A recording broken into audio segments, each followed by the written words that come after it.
What those people do, they overwork themselves, they hate each other, they scream at each other, they blame each other, they fight, they physically abuse each other.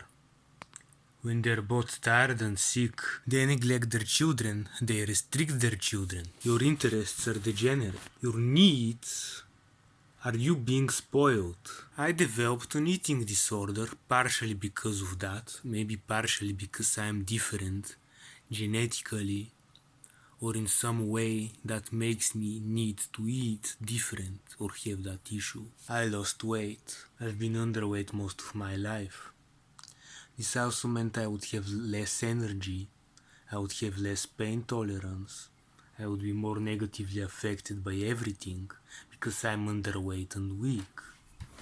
This doesn't affect any underweight person the same way. However, the emotional pain and toxic environment itself would cause problems to me. That would make my health worse, my experience worse. Then I will get blamed for underperforming when I'm underweight and struggling with all that. Then I would also start developing health issues because of the eating disorder, and maybe because the food is not appropriate for me.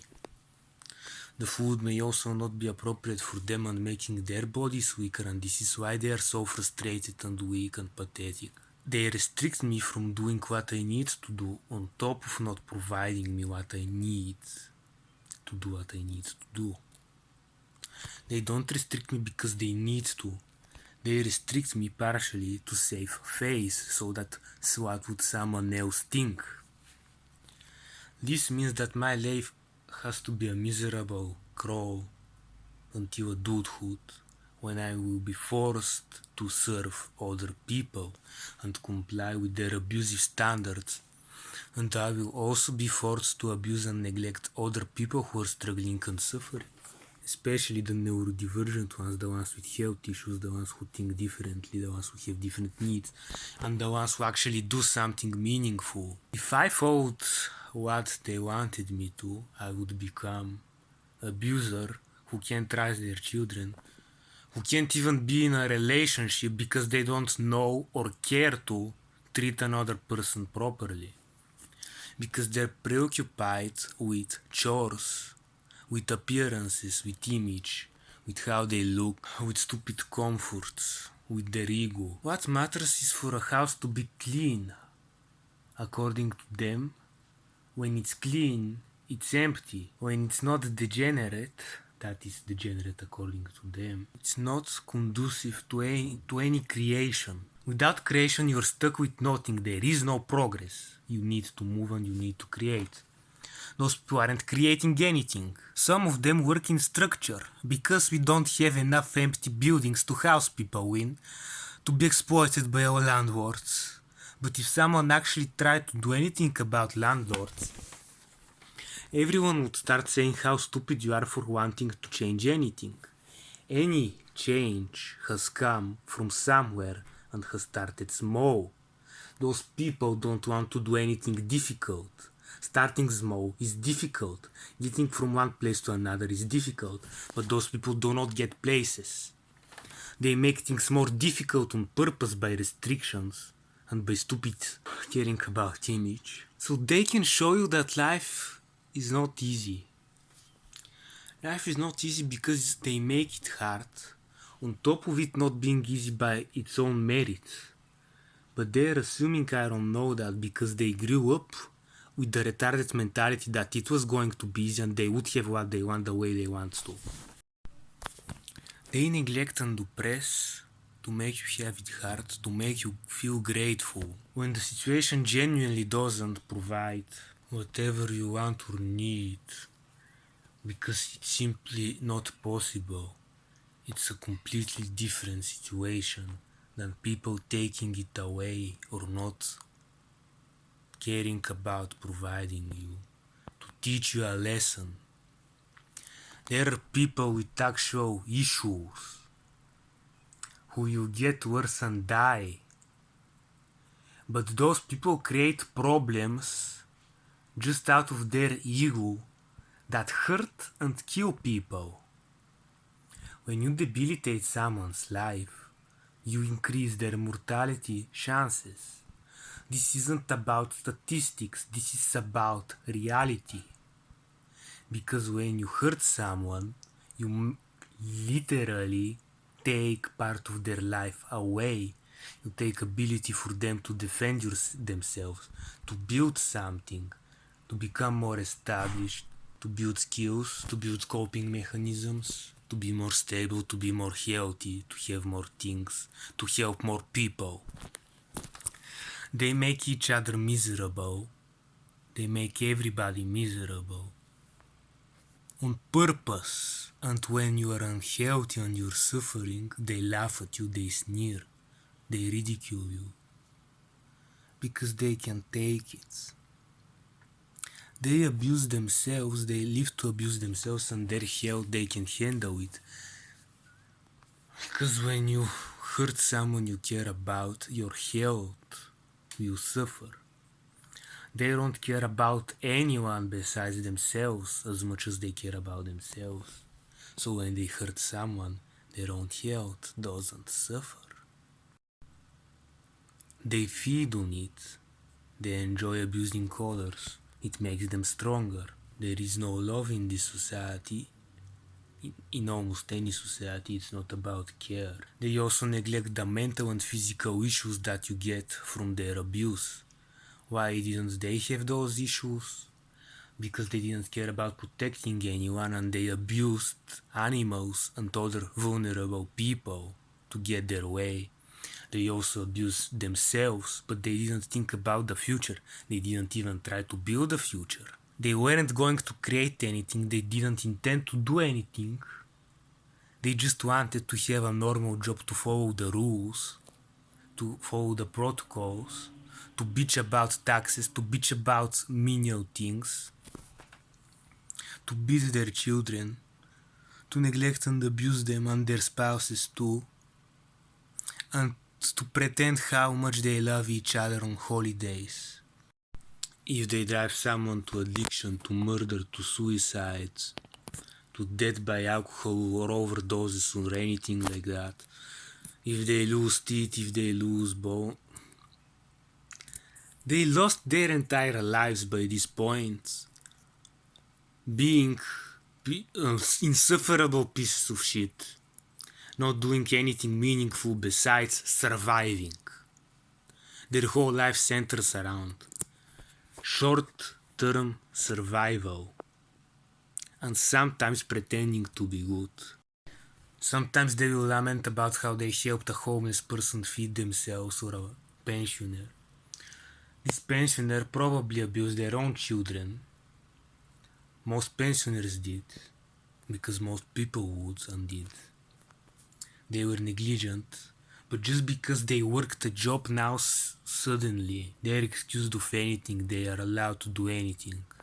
Because if you don't directly deal the finishing blow to someone, it means you are not the reason they are dead, and you haven't done anything wrong. Society is built on torture and exploitation. But if you murder in self-defense, you go to prison. You can make someone work in shitty job condition, live in a shitty family, destroy their physical and mental health, deny them meaning of their life, and just because they can hypothetically sometime establish food and shelter and survive and maybe even help someone survive, you haven't done anything wrong and their life is meaningful. And if someone dies because of what you did to them and the restrictions you put on them, it's not your fault because other people also had them, but they survived. Those people don't understand nor care to how factors come together to influence how someone survives or lives and what they do and what happens to them.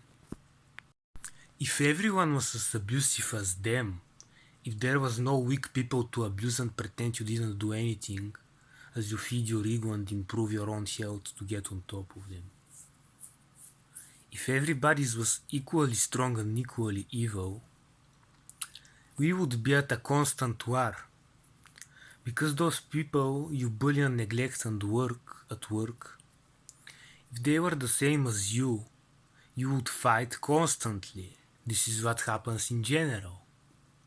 A bunch of people fight constantly, a bunch of others get on the bottom of the hierarchy, a bunch of others exploit all of that, but the exploiters are not the ones at fault, because those in the middle are the majority. They are in power and they consistently over time make inferior and abusive decisions.